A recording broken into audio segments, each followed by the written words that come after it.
pretty calm. I do remember going out with the canvassers and they were wearing their winter jackets, and I was ready to take off my hoodie. So that was funny. For those joining, I am based in Chicago, the Chicago suburbs. So my climate over here is a little different than my colleagues over in Georgia. But anyway, I am going to go ahead and get started. Welcome everyone to our special episode of Poder Pláticas. Today, we're going to be talking about the PSC election in Georgia. We're going to understand what is this election about, what is at stake for our community, and how you can jump in and use your power of your vote. And then as well as getting some major information from our organizers, Cristal and Daniel, in Georgia. So Cristal, Daniel, do you want to introduce yourselves?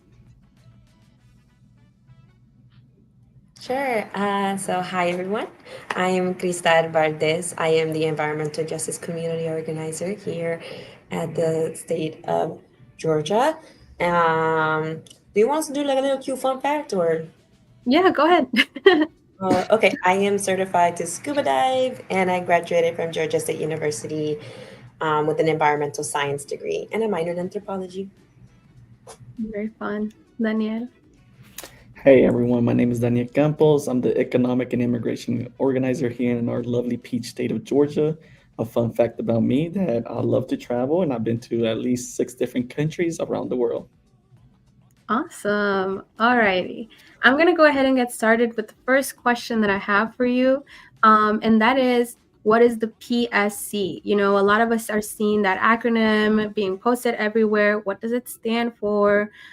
You know, what are we looking at and why should this matter? Yeah, so the Public Service Commission election is a board of 5 people that are responsible for regulating the utility prices in the state of Georgia, and they're also responsible for regulating the how much clean energy the state of Georgia uses, like solar panels, windmills, so on, so on. They are supposed to make sure that the people, like you and I, the everyday person, is having a safe, reliable, and affordable transportation, safety rules, electricity, gas, Wi-Fi, and telephone rates. So they have like a big role in what the state of Georgia needs and does, and what we need as people. Awesome. So a utility commission, right? Like this is at a very much local level for you all. I am also aware, right? We're doing this live stream because there is an election coming up for this Public Service Commission. You know, when is it happening, and why is this election happening? So the reason the election is happening is because, well, let's start off with the fact that in the US, Georgia is one of the fewest states that you can elect someone to be part of this board, whereas other states, they appoint someone to be part of the board. And the reason why we have the election is to make sure that the people are being represented, because we are the ones at the end of the day paying for these utility prices. We are the ones at the end of the day following these transportation rules and regulations. So that's why we're having the election. All right. And when is the key date for this election? Yeah, so key dates. Everyone should be aware that early voting starts next week, October 14th. October 31st, Halloween Day, is the last day to vote during early voting. November 4th is election night here in the state of Georgia and in other counties, or in other states that are having elections. And like, what should we know about this election? Who is eligible to participate? Like, is everyone being impacted by this? Can everyone in the state of Georgia vote, or is it just key areas?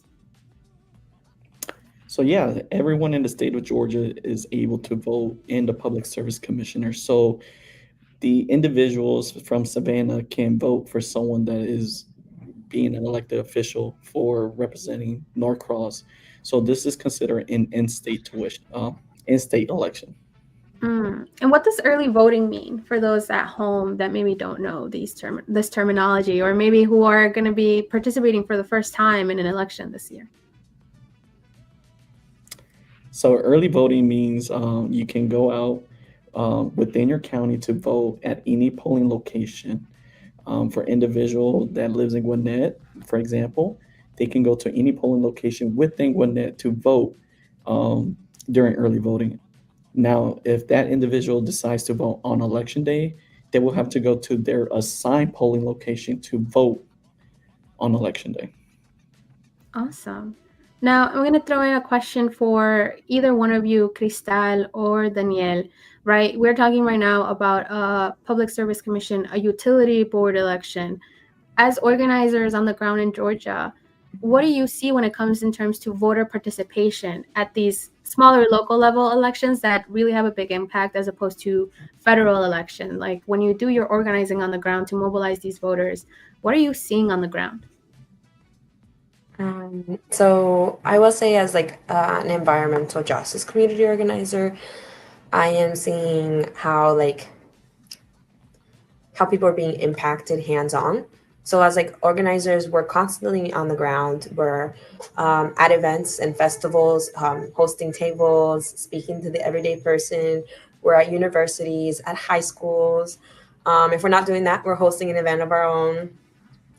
So we're constantly always speaking with people outside on the doing their everyday thing, working or just walking by with their dog. And one of the biggest complaints I usually get is that the electricity is really high, that a lot of people cannot afford it. I heard personal stories of like a family of 5 that decided to go 2 months without electricity because they were like, yeah, no, I'm not paying $400 for that when I should be focusing more on paying for food for my children.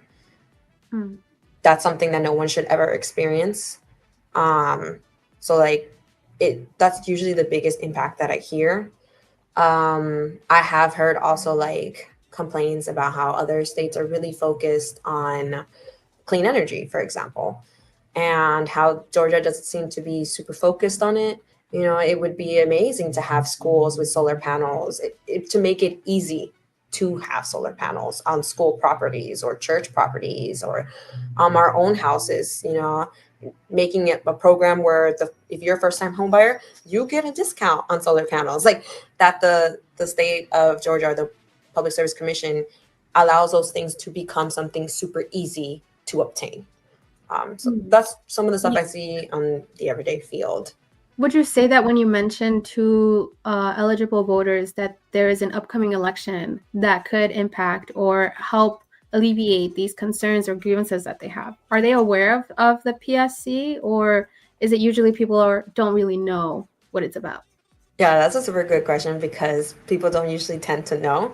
I have noticed though that when I ask somebody, "Oh, did you know there's an election?" They'll be like, "No," and I'll be like, "Okay, don't worry about it," and they can be very open to it, or I can get "Yeah, I didn't know," and I was like, "Oh yeah, what do you know about it?" Because at the end of the day, as community organizers, we're also storytellers, so we obtain stories from others that we speak with, and then we share those stories and experiences. So I asked that question and they're like, "Yeah, I know." And they're like, "Not really?" Like in their head, they're like, "Not really?" Like you can read it in their face. And I'm like, "Yeah, what do you know about it?" And they end up telling me something else. And I'm just like, "Oh, no. So actually what's going on is this and that." And I'll tell them about the Public Service Commission. And I feel I'm mentioning this because I feel like people are scared to be honest or have these conversations, and they shouldn't be. Because I understand, as organizers, Daniel and I understand that it's on purpose that this information is not out there. And we are trying to remove those barriers. We are trying to make this super accessible and digestible for everybody, because that's it makes it fair. Right. And for those who are tuning in, if you don't really follow the work that we do, Poder Latinx is a nonpartisan civic engagement nonprofit. And our big focus really is also, Poder Latinx. It means, the power of the Latino community. So really, we focus a lot on how to empower our Latinx communities in the many different states that we are in. Daniel, Cristal, working in Georgia, how do you expect the results of this election to impact specifically Latino voters? Yeah, so the impact of this election can affect the Latino community from deciding to go to taking their kids to childcare or paying their bills, because affordability to childcare is very, very bad here in the state of Georgia. And if prices of these utility bills continues to go up, then parents are going to decide, what do I have to pay, or like having to find another job. And sometimes I myself as a parent, I'm a son, and I have seen my neighbors, I have seen my family, I have seen my in-laws um, struggling to pay their utility bills because of how much the price have gone up. And it's important for everyone that is eligible to vote, that can vote, to either register to vote and go out to vote. So it's important that every Georgians to be doing the research and to go out and vote, because if you don't, then your prices will continue to rise, and you're going to be put in a situation where you're going to have to decide on certain stuff.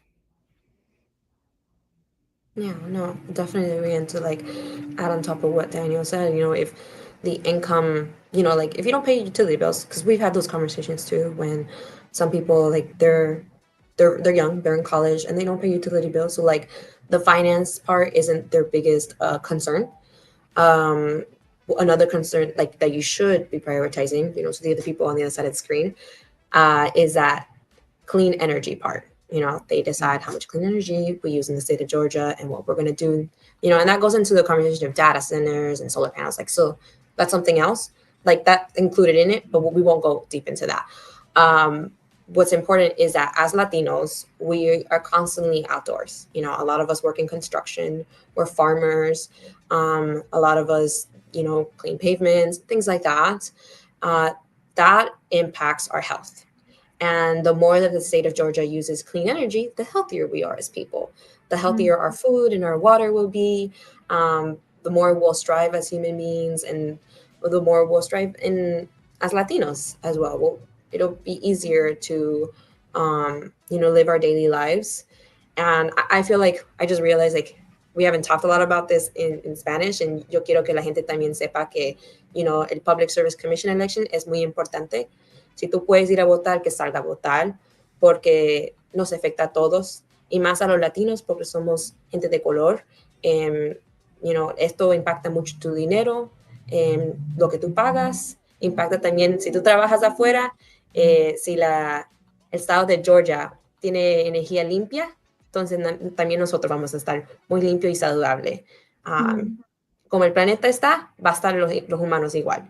Si el planeta está enfermo, los latinos y los humanos vamos a estar enfermos. Si el planeta está bien en salud, igual va a estar la gente.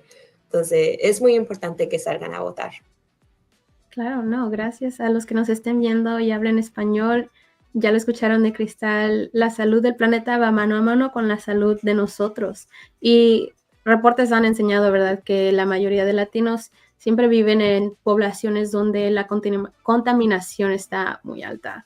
And for our English speakers, Latinos are greatly impacted by levels of pollution in the areas that they live.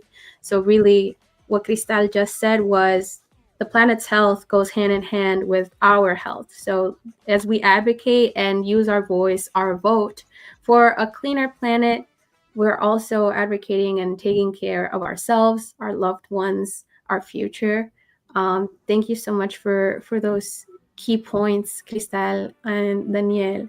And I will say, you speaking Spanish, it goes into say, a lot of the work that we're doing to help empower our communities, and specifically leading up to the PSC election. Can you tell me what else our team is doing on the ground in Georgia to mobilize our voters and to create an impact?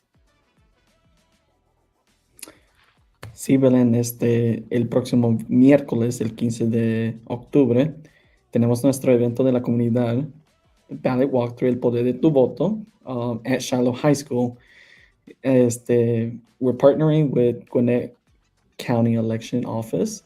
donde van a traer una máquina para votar para que la gente que se acaban de registrar y que van a votar por la primera vez en noviembre, they're going to have a hands-on opportunity to use the machine.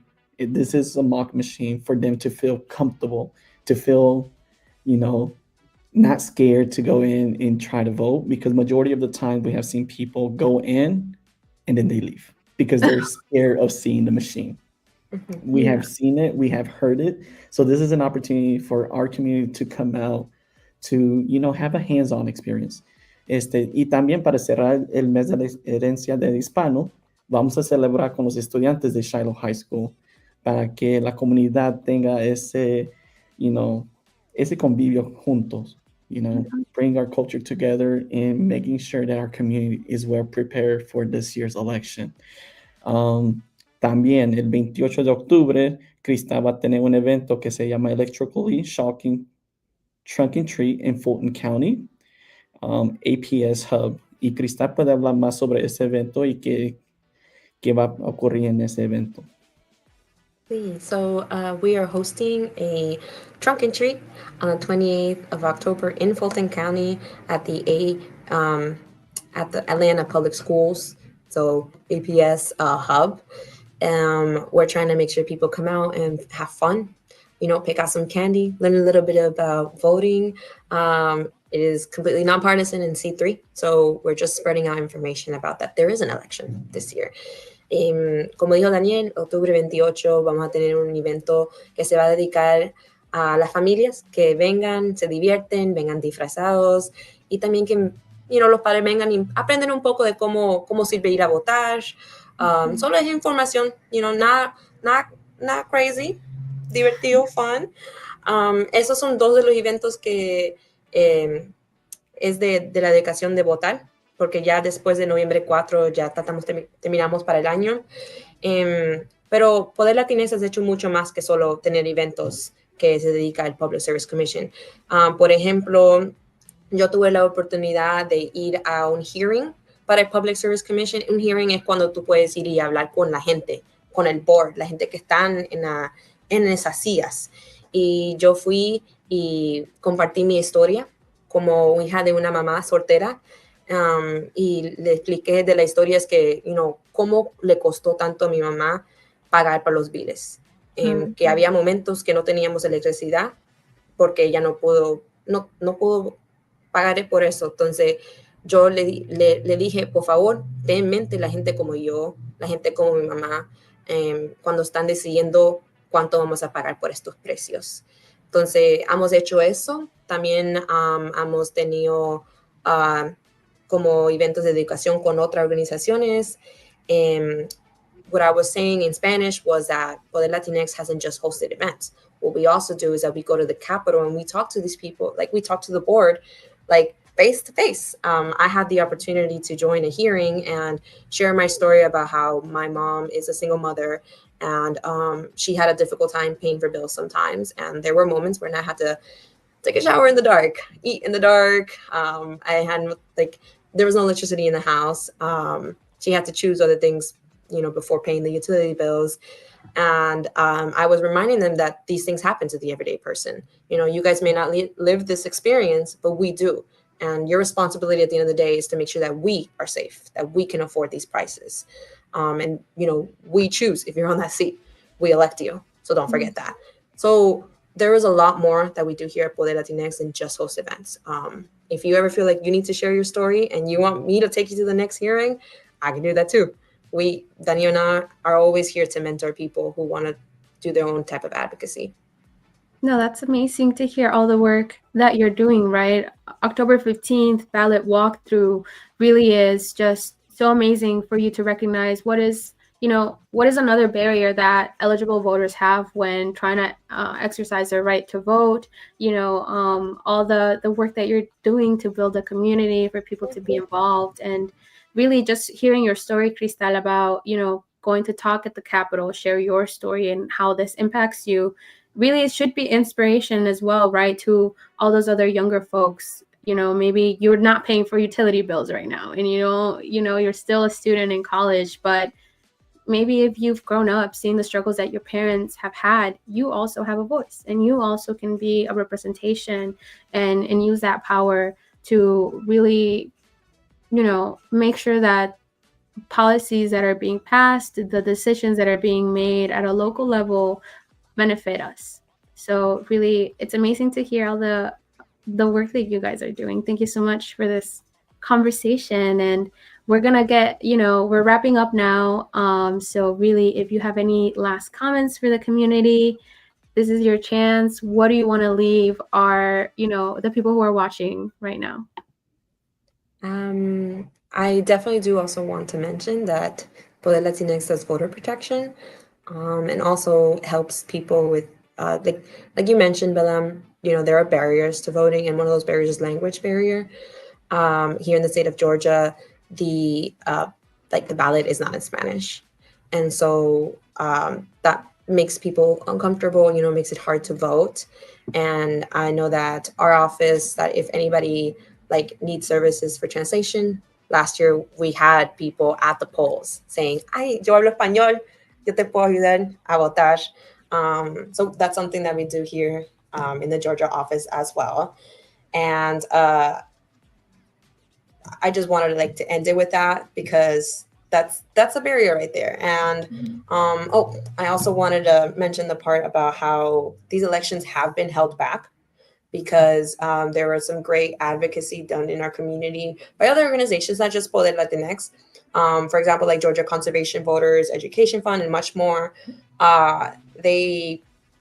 They decided to sue the board because they felt like the Black and brown voices were being diluted when it came to this election process.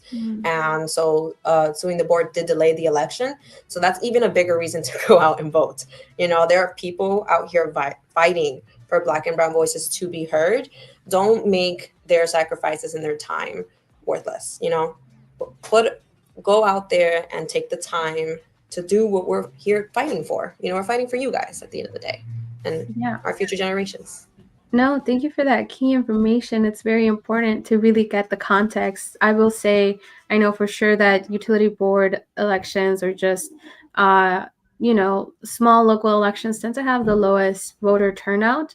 But it all matters, right? Don't wait until midterms to finally check up on your ballots, check up on your voter registration. Start making the plans now. And I will say we have a question in the comments. If you could just tell us again, who is eligible to vote for the PSC board special election? Is this just for Georgia or for Atlanta? So every Georgian that is a U.S. citizen and 18 years of old that is registered to vote can vote in this election. Early voting starts October 14th, ends on October 31st. Election day is November 4th. So I'll repeat that. If you're a Georgian resident, you're 18 and you're registered to vote, you're able to vote in this election. Bueno. Thank you so much for all of this. For all of you watching, make sure to go to our website, poderlatinx.org/vote, for more voting resources available to you. And make sure you follow us on social media. Keep up to date with the amazing work that our organizers are doing in Georgia, but not just Georgia. We work in 7 key states. So really, we're always sharing the work that we're doing, and be ready to check out any upcoming events or mobilization efforts so that you can also be a part of the change. Thank you to everyone that joined. Have a good day, and we'll see you next time. Adios.